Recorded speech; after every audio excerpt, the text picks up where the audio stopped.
In the process of recording me, he walks toward me, holding his phone out like this, like I'm doing now, though you can't see it here. And I asked him, "What are you doing?" I said, "Are you recording me? Who the hell are you?" And he wouldn't answer, but he starts shaking. The phone starts shaking his hand. And he quickly puts it in his pocket. And he calls out again. And he says something like Micah or Misha or something. And I said, "I go by Michael." And he said, sometimes. And he says, "Oh."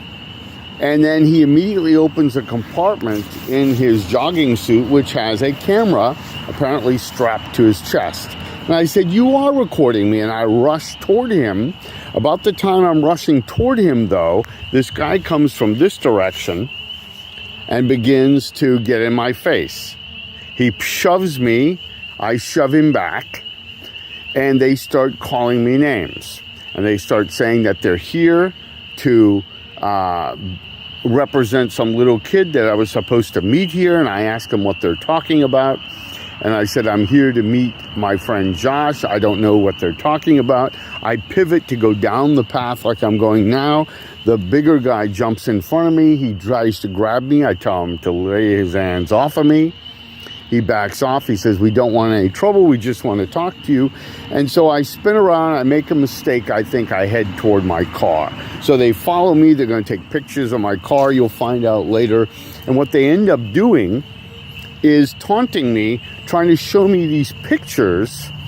And they're of me that I've had online, or me in a suit in front of my class, lecturing my class, or other such appropriately attired pictures, certainly.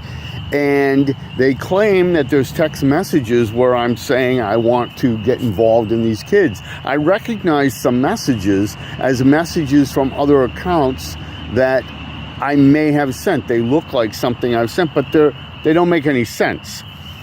And I don't know where he's gotten these. I don't know how he's done this, but it looks like it's a pieced together conversation that I never had. So I go back. He claims he's going to the police. I ask him to come with me. Well, I'll go to the police. I head over there. I wait for about 20 minutes in the parking lot. Nobody shows up. And so then I show up, go inside, meaning go inside to the police, go home, call my probation officer, call my attorney.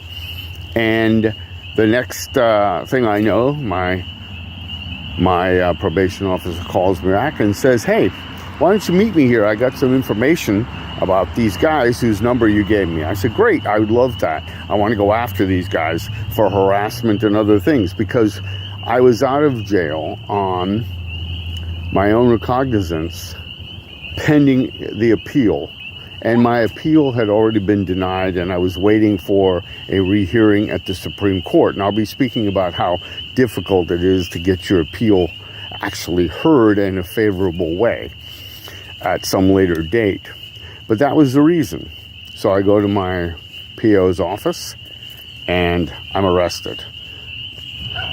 Now, you understand how difficult it is to talk about a PO from somebody who never even put a cigarette to his lips, and had 30 years of teaching where I never had any issues with anybody. So this is a very, very hard thing to even say. For a long time, I couldn't even say things like that out loud. It hurt too much. But this is the story of how it actually came about.